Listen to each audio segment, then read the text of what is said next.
ശ്രീ അനന്തപുരം അനന്തപത്മനാഭ സ്വാമി ക്ഷേത്രത്തിലേക്ക് പോകുന്ന വഴിയിലുള്ള കുടിവെള്ള പദ്ധതിയുടെ വാട്ടർ ടാങ്ക്, അതായത് സ്വജലധാര എന്ന കുടിവെള്ള പദ്ധതിയുടെ വാട്ടർ ടാങ്ക് ക്ലീനാക്കാൻ നമ്മളെ ക്ഷണിച്ചു. ചുറ്റുപാടും പാറയാൽ ചുറ്റപ്പെട്ട ഒരു സമതല പ്രദേശമാണ് ഈ സ്ഥലം. പിന്നെ ആ ടാങ്ക് നിൽക്കുന്ന ആ സ്ഥലം ഫുള്ള് കാട് മൂടിയിട്ട് നിൽക്കുന്നത് കൊണ്ട് കുറച്ച് കയറാനും കുറച്ച് ബുദ്ധിമുട്ടായി. കാട് വെട്ടിയിട്ട് വേണം മുകളിൽ കയറി പോകാൻ. ഇതാണ് ടാങ്കിൻ്റെ ഉള്ളിലത്തെ അവസ്ഥ. ഇത്രയും മണ്ണും ചെളിയും ഉണ്ട് വൃത്തിയാക്കാൻ. എല്ലാം വൃത്തിയാക്കി ക്ലീൻ ആക്കി കൊടുക്കണം. അതാണ് സ്മാർട്ടിൻ്റെ ഉത്തരവാദിത്വം. സ്മാർട്ട് ഒരു വാട്ടർ ടാങ്ക് ക്ലീൻ ആക്കാൻ പോയെങ്കിൽ ടാങ്കിൻ്റെ അകവും പുറവും വൃത്തിയാക്കും. ആദ്യം ടാങ്കിൻ്റെ പുറം വൃത്തിയാക്കിയതിന് ശേഷം ടാങ്കിൻ്റെ അകം വൃത്തിയാക്കാം. അപ്പോൾ ഏകദേശം ടാങ്കിൻ്റെ അകത്തുള്ള വെള്ളം തീരും. നിങ്ങൾക്കും വിളിക്കാം. നിങ്ങളും ഇതുപോലത്തെ സപ്ലൈൻ്റെ വെള്ളം, അതായത് സ്വജലധാര പോലത്തെ സപ്ലൈൻ്റെ വെള്ളം കുടിക്കുന്നതാണെങ്കിൽ നിങ്ങൾക്കും വിളിക്കാം.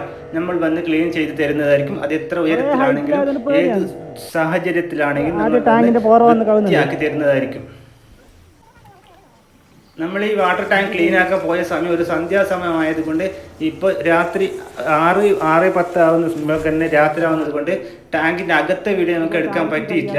ഏകദേശം നല്ല മഴ ഉണ്ടാകുന്ന സാധ്യത ഉണ്ടായതുകൊണ്ട് പെട്ടെന്ന് പണി തീർക്കാൻ നോക്കി. അങ്ങനെ ടാങ്കിൻ്റെ അകത്തെ വീഡിയോ നമുക്ക് എടുക്കാൻ പറ്റിയില്ല. കാണുന്നവർ നമ്മളോട് ക്ഷമിക്കണം. മാത്രമല്ല, നമ്മൾ ഈ ടാങ്കിൻ്റെ അകം വൃത്തിയാക്കി കഴിയുമ്പോഴേക്കും നല്ല മഴയായിരുന്നു, ഇടിയോട് കൂടി മഴയായിരുന്നു. അതുകൊണ്ട് ആ ബാക്കി വീഡിയോ നമുക്ക് എടുക്കാൻ പറ്റിയില്ല. ഇത് പിറ്റേ ദിവസം പോയിട്ട് ടാങ്കിന് പുറത്തുള്ളൊരു കാഴ്ചയാണ് നിങ്ങളെ കാണിച്ചു തരുന്നത്. ഏതായാലും വീഡിയോ കണ്ട എല്ലാവർക്കും ഒരുപാട് നന്ദി.